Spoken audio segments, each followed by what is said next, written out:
Hey YouTube, this is Tashi here and welcome back to ToucheTashe. I'm here covering My Killer Body with K. Michelle. This is episode 4 called Sick Pack Body. So let's start. So this episode we're following two women, Taliyah, age 39, and Indy, age 37. So the story starts out with Taliyah. Taliyah is a trans black woman.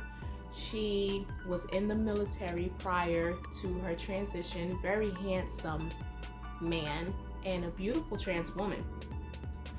She lived a double life when she was in the military. 2 years before she ended her stint with the military, she started to do pageants, and she was a pageant girl. Very beautiful, done up, body sickening. So what brings Taliyah to K. Michelle is she had silicone injections. We already talked about silicone injections are bad. So for Taliyah, she had her silicone breasts, she had her butt and her hips done, and she had silicone injections in her face. So she's done a lot of work to herself. She got swept up into the pageant world in drag. She brought us to her storage unit where she had all her gowns and things like that. She's currently going through so much pain because of the silicone injection. She spent several years removing a lot of the injections out of her body, starting with her breast and her face and things like that as we follow her story. So we find out that Taliyah was obsessed with the pageant world. I would be too. She wanted to win. So a part of her winning was to get that whole appeal, you know, that look of a woman. So it's easy in those spaces that I know it's a lot of documentaries and social media watching. You see like the trans girls, they go get all of the illegal work done, like what you typically think of when you think of butt shots. You think of some hotel room or some basement and some skeezy type of environment. Other pageant girls were doing it, and she got into it, and once she fully did her transformation, she noticed that she won. When she got her hips and her butt done, she won her first pageant. So from there she just went off and went on. So she got addicted, and she started filling her hips and her face and her cheeks and her breasts full silicone. But shortly after, she started to notice she was getting pains in her body and things like that. So that's not good. So the next scene, we see that she meets with K. Michelle. It was a real emotional embrace that they shared with each other. Like, she was really shook to meet K. Michelle. K. Michelle looked good in her little white blazer dress. She looked cute as hell. But Taliyah was emotional upon meeting K. Michelle. Their stories were similar. They both had silicone injections. Taliyah mentioned to K. Michelle that she was insecure and she wanted, well, obviously, like, if I would imagine that time of her life, it was a new space because she was born male and she transitioned to a woman. Then she was in the pageant world, so you're full glam, you want to be beautiful, you want to feel what you feel in the inside, outside. So that was the way she thought about it because she's seen other girls doing it, but it started to mess with her health. So we find out one of her procedures she got done, she met one of her last ones. She met with the injector, that's what we'll call the silicone lady. She met up with her to get her hips done. So she realized that her hips wasn't smooth and curved. She had a boxy shape, so it was giving square. So the injection lady told her to get on the floor and barrel roll back and forth to smooth out the injections. I was like, oh, okay. And what did she do? She got on the floor and she was rolling in the hotel room, rolling on the floor to smooth out the curves. Then the injection lady gives her a can of red beans and told her to roll out the areas to smooth it out. All right, so now with your muscles and things like that, you massage out the area, but a can of beans, it's just like, really? So they basically sat together and talked about how the injectors, like these illegal people, They feel like they're doing you a favor by performing this work on you, but really not. They're putting you in harm's way. You're putting yourself in harm's way, and it's really unfortunate that she had to get to this point. But luckily she didn't lose her life, because a lot of women, men and women, die from silicone injections, especially if you got it done years ago and you keep on doing it and keep on doing it, and things, that stuff spreads. So K. Michelle, she explains how she had some silicone done, and they were creating little pellets in her body, and they were traveling throughout, which causes more problems. So yeah, they had a really good convo. They really connected. K. Michelle was really like Taliyah. Her story was really touching to me, and it was nice to see that K. Michelle really makes these women feel comfortable, makes them feel good about themselves, and still tell them the real deal. Like, she's not sugarcoating it, which I like. So continuing with their conversation, Taliyah tells K. Michelle a month prior she was in the process of removing the silicone out of the other areas of her body, which was her face. She had a really nice face, and she still had like irritation from her eye, like a blood clot in her eye from the procedures. She looked good, so happy for her about that, because she could have tore her face up. You know, she had it all over, and I feel like once it starts to settle and she's healed and she's healthy, skin is gonna be beautiful, face is gonna be bomb. But she's having trouble walking from the silicone in her hips and her butt, so that's what her main focus is on for that matter. So K. Michelle expresses to Taliyah to focus on her health and her healing. That's what's going to make her feel better. She told her to prepare for your victory, which I thought was nice. So I was like, I'm going to start using it. Prepare for your victory. I'm always preparing for victory. We're not preparing for turmoil and disaster. We're preparing for the victory. So I thought those were nice, encouraging words. And she also brought her some sunflowers, which was really nice. So it was a nice exchange. So in one of the next scenes, we see Taliyah checking her temperature, and she tells us from the silicone injection she gets fevers and things, because at this point it's been in her body for almost to over 5 years. So she's starting to experience complications and fevers and things like that. She had cellulitis, and it's like a flare-up of rashes and burns in the body from these foreign substances inside of her body. And the doctors gave her at least a week to heal, and if she did not heal, they were going to amputate her from the knees down. And I'm like, wow, that's crazy. Just for vanity, the things that we go through, the harm that we put our bodies through is just insane. It's really insane. Later, she gets a phone call in the midst of this from someone that she knows, and they tell her that someone died from the injection lady. It was in the newspaper. They show a clipping of the article. So she finds out within this phone call, supposedly in her butt injections, she has a mixture of freezer pack, the gel from the freezer, like the ice packs in the freezer is like a jelly material when it is room temperature, but when you freeze it, it turns into ice.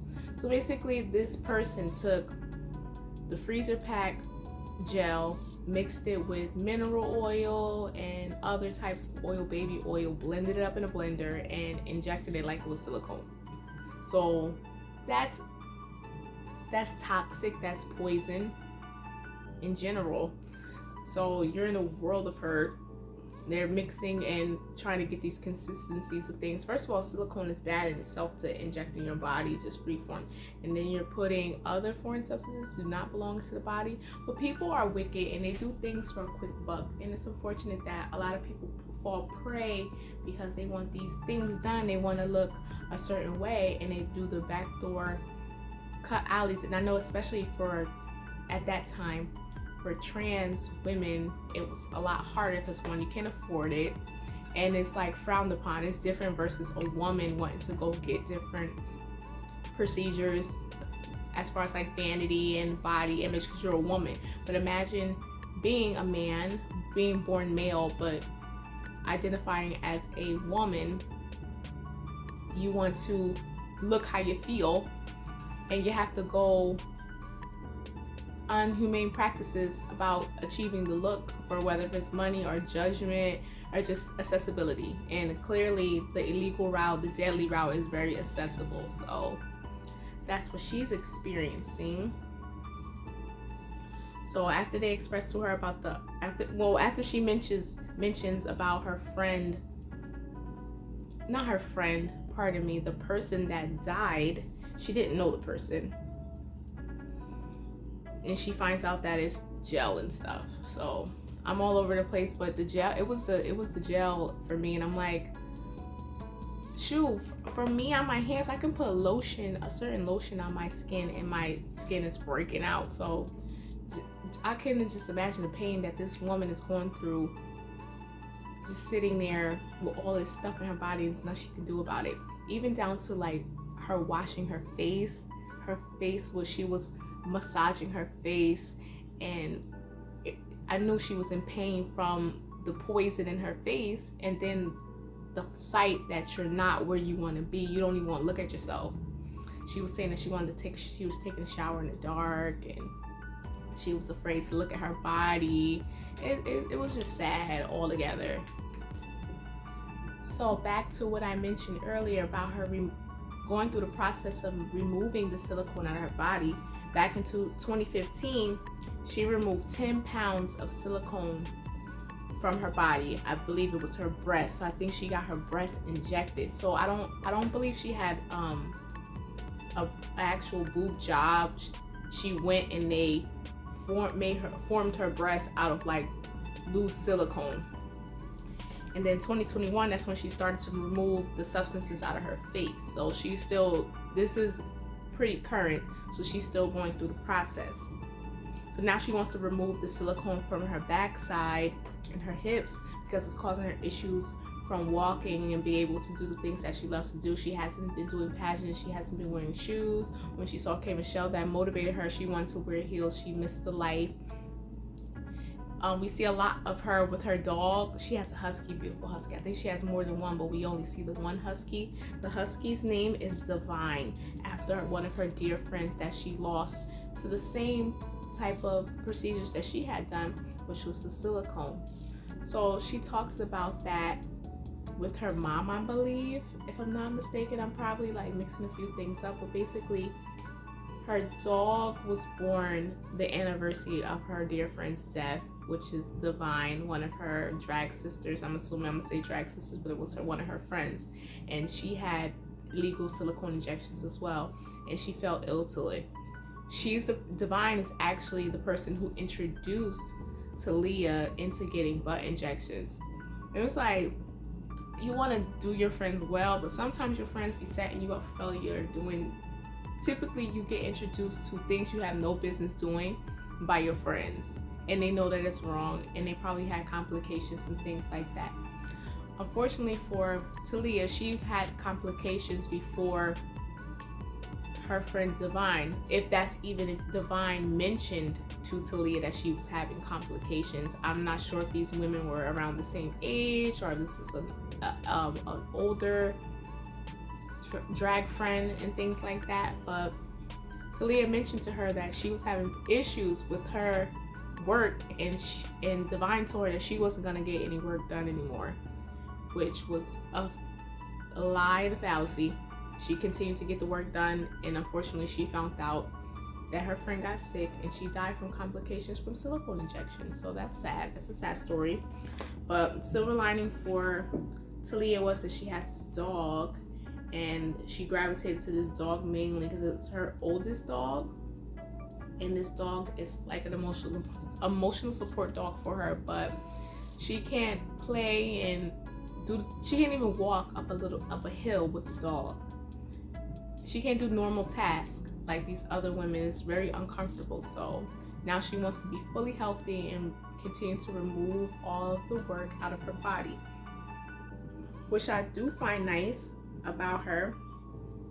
We met her mom in the midst of her talking about the work that she's gonna get done. Her and her mom have a really nice relationship, because they try to say that black women don't love their gay sons and their trans daughters, but I feel like there's a lot of black women that love their children no matter how they come out. And I like to see these stories because they try to make it seem like black people do not accept their gay and trans people. I know that's a thing, but there are people that do accept and love their trans and gay people, because I see it in my everyday life. And I do see the negatives, but it's nice to see positive representation with the gay community and parenting and coming out, things like that. So that she did share her coming out story to her mom. They went to a show, and her mom was sitting in the audience, and she see this beautiful woman coming on stage. They put a spotlight on the mom, and the mom finds out that that's her son on stage. But Taliyah's mom did mention she always wanted a daughter, so I'm assuming that she doesn't have any daughters. I don't know how many children she has altogether or how many siblings Taliyah have. We only met the mother, but the mom took it as a bonus, or I guess like a blessing, that she was able to have a daughter. So I guess she got the best of both worlds. She had a bit of a son and a bit of a daughter. So the mom is very supportive and there for her daughter and with the process she's going through. And we do see her go to the doctor as well.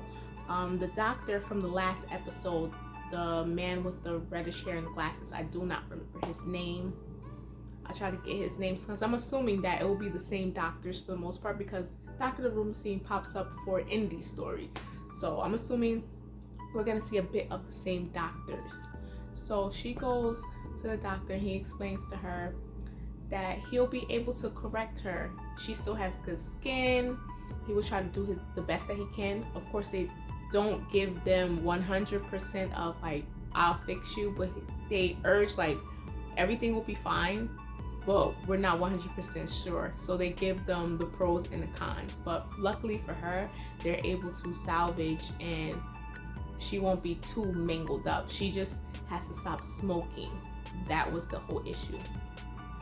And unfortunately for Taliyah's story, we do not get to see the outcome of her removing the silicone injections from her hips and her butts, because she did not follow the doctor's orders. She did not stop smoking. So you cut to a scene of K. Michelle doing her confessionals in the midst of doing the documentary series.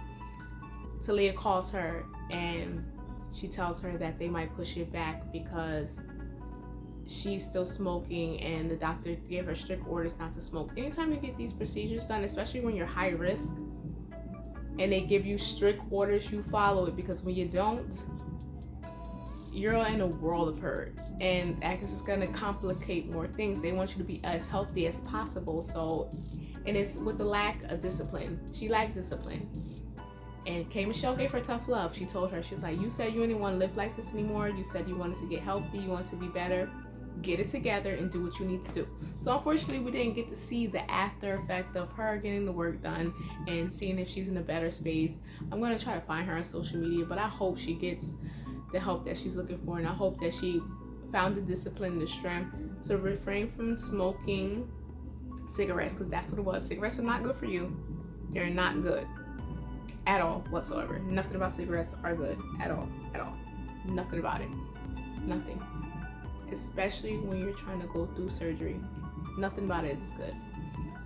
I wonder if you guys can hear the music from my neighbors, but I'll find out when I listen to the playback in the midst of editing. But yeah, so unfortunately we don't get to see her story. So I'm gonna go on to Indy's story now. She's 37. So with Indy had 360 lipo. Indy had 360 lipo. I'm gonna start off by saying Indy is beautiful. Indy is 37. She has the body that a lot of black women would like to have. A lot of women would love to have, even black women. She had the curves in all the right places. She had nice shaped arms. She had a pretty face, beautiful hair.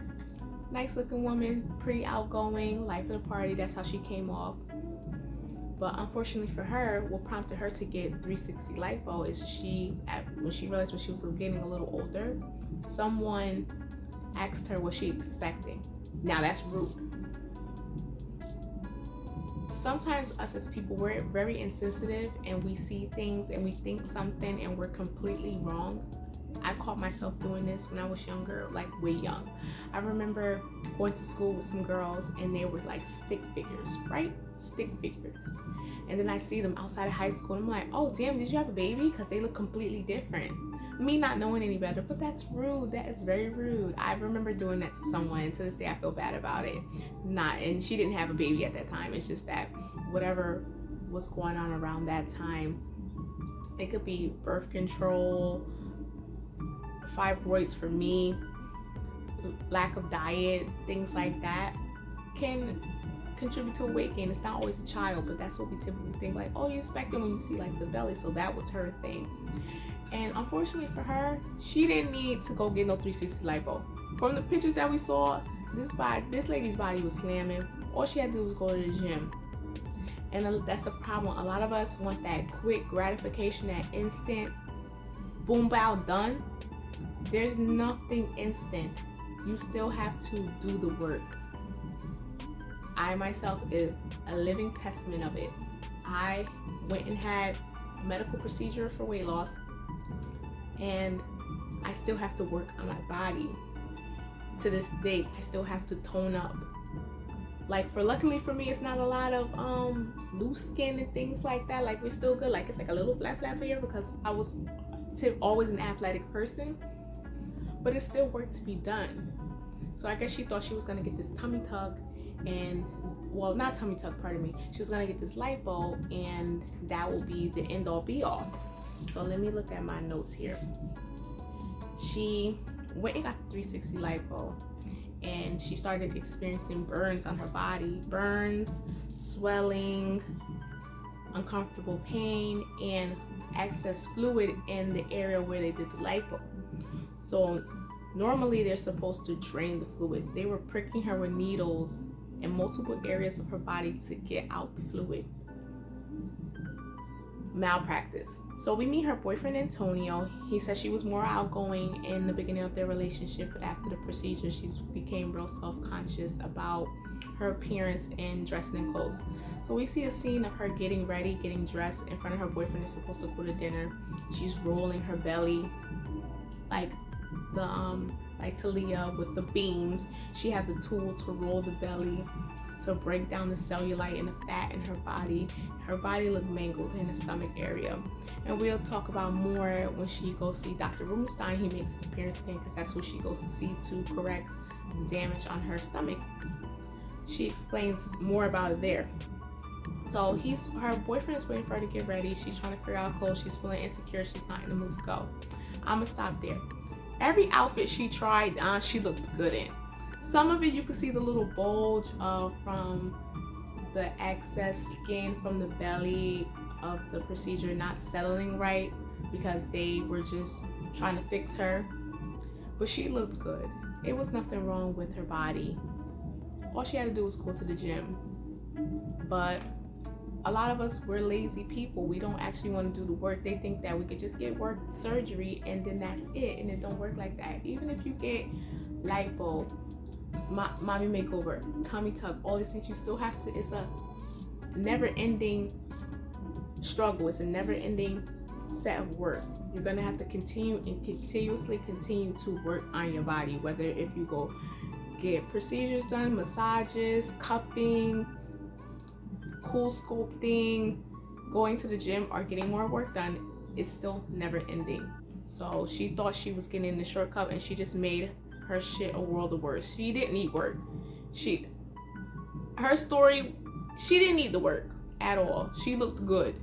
She was being extra hot, like he called her a Thundercat. She was a Thundercat outside, moving, shaking, and popping. There's nothing wrong with that, but she wanted a quick fix and she needed to put the work in, but she didn't put the right work in, and now you set yourself back.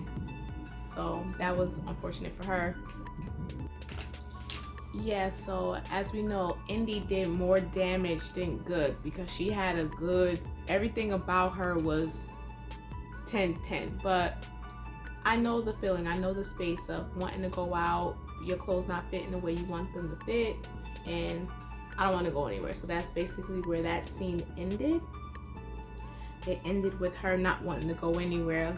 I would have been annoyed if I was her boyfriend. I'm not gonna hold you. I would have been annoyed. Like, we do the same song and dance every day, and I understand that although your partner may love it, what they see about you, but it's still how you feel about yourself, mentally and physically.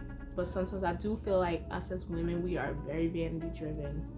But it's just the society that we live in. You know, things are always constantly changing. There's new standards, but you really have to be secure within yourself. Like, you can't get caught up in the madness, because you'll end up like these women, like these people trying to follow these unrealistic norms and not willing to put in the work and getting caught up in eventually harming themselves or killing themselves and things like that.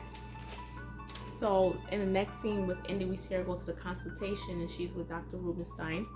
So we find out within the 10 days after her procedure, she was going to the doctor every day, and they were sticking her with needles to drain that excess fluid that was in her belly. He was dumbfounded. It was beyond him. He was blown away. So I'm guessing that is not correct. So with the other girls from the other episodes, they were getting like the drainage fluid machines. They didn't do that with her. They were taking individual needles because the fluid spread around throughout her belly area. So they were pricking it, draining. So they were going back into the incision and pricking her belly and draining it for like up to 10 plus days. For like 2 weeks they did that, and I was like, okay, that sounds a little bit intense. So he explains to her, Dr. Rubenstein, that he's able to fix the work, but she's gonna have a larger scar from hip to hip, because he has to go in and see what's inside, remove it, and give her a seamless belly, because in the midst of them not being able to get the fluid out just by pricking a needle, they were doing cupping. So I'm guessing cupping is supposed to bring like the blood flow and supposed to bring up the fluids or whatever. He was confused by that. The whole time she was talking, he was like making all these faces like, what are you talking about? So basically, it's not like she didn't do much research for the doctor that she went to too. She didn't really go into too much detail about where she went either. So we don't know if she went, we don't know how much she spent, if she invested into it. We don't know how much research she did. She just said that person asked her what she expecting. And then from there, her thought was, I'm gonna go get some work done. I'm gonna look into that. So we don't know who recommended her, where she went. We don't know the full details. So her thing was vanity driven, 100%. She did not need to get that done. So she's gonna get the tummy tuck scar. And I have a scar as well. Like when I had uterine fibroids removed, I had to go under. It wasn't microscopic, so they weren't able to just go in and laser it out. It was huge, so they had to cut me open, and I have a scar. But if you have a good doctor, upon you doing your research, your scar won't be visible. Like, I literally have to point. I know where it is in certain areas of my body where it's not smooth and seamless, but it's just a scar. It is what it is. I don't have that pain. Unfortunately for me, I have growing back another fibroid. That's a whole nother video in itself. I do plan on doing a fibroid video because I feel like it's important, especially with like young women. Like, I had mine at the age of 23. It was growing before that, but when I removed it, I was 23. That's very young to go under with no children. To this day, I don't have any children. We don't even know if Indy has children, but whatever. So she has that scar there. So she wasn't really excited about it. I'm like, girl, her stomach was looking real lumpy and crazy. So you'd rather take that scar. This doctor knows what he's doing, but she doesn't know that. So it's like you're trusting someone again. And it's like, okay, hopefully this goes better. So she's gonna do that. So of course she does it. She plans on doing it. It's a 2-hour procedure. She's nervous, which is understandable because I was nervous for every surgery I had. So the next scene, we see K. Michelle talk to Indy. K. Michelle didn't really know too much about Indy's predicament. She looked at her social media and went through there. She just told her about the burning and how it's like, feel like electric sensation in her stomach area. It's like an itch you can't scratch. You ever felt like that weird like scratch on your body and it's there, but you want to get to it, like it's underneath your skin. That's what she feels. I'm like, that sounds uncomfortable AF. It sounds super uncomfortable, and I would never. Because trust me, I looked into lipo and stuff like that. I'm like, that looked like it's uncomfortable. And how them girls have all them bandages and drainage all over the body. I'm good. I don't need all that. Because it would have been liposuction everywhere. Like, no. Super invasive. Super invasive. So, it does cut to a scene where K. Michelle is, when she, in the midst of her talking to Indy, she's in Colombia removing the silicone from her backside. She's laying down on one side. K. Michelle is beautiful without makeup. Although she was in pain and sad and crying, I was like, she's a really pretty girl. You know how like when you see little kids cry, they look so cute. Oh, they be sad, but their faces are so beautiful. K. Michelle is very beautiful. She looked beautiful in pain. I'm weird like that, but yeah, she's a really pretty girl. So basically, we see Indy go through her procedure. He fixes it. She looks good. Like I said, we didn't get to see Taliyah's procedure. I'm really mad about that. But we basically see Indy go through her procedure because Dr. Rubenstein, we get to see the procedure go through. So he cuts open her skin, and it's still fluid in there, and it's extra scar tissue. She has to remove all of the scar tissue and basically put it together so it lays flat. So he shows us after he removes the scar tissue, it's like a thick piece of tissue. He pulls it down. It's like, see, it's supposed to look like this, flat, seamless. So she's satisfied with her surgery. So I hope she's done with work. But to me, she looks like the type of woman that will probably get more work done. She probably do more research. She doesn't look like she likes to work out. And then for me, honestly, if she runs at least 30 minutes, three times out of the week, and make sure she tones up her body. She doesn't even have to do a lot of invasive working out because she has the shape. She has the ideal shape, child.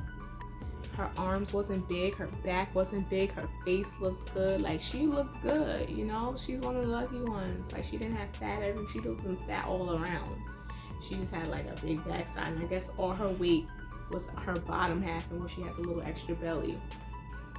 It's just like a swift diet change, but a lot of us, we like what we like and we don't want to change things. I'm going through that now, cutting out stuff. I forgot to mention, at the end, Indy got engaged. Her and her boyfriend went out to dinner, and he got on one knee and proposed to her. She was shocked. The ring looked nice. I was so happy for her. Yes, so I forgot to mention that. That's a very, very happy ending. We didn't get to see what the hell happened with her, but that was the episode. So be sure to like, comment, and subscribe to the channel, ToucheTashe. My name is Tashi.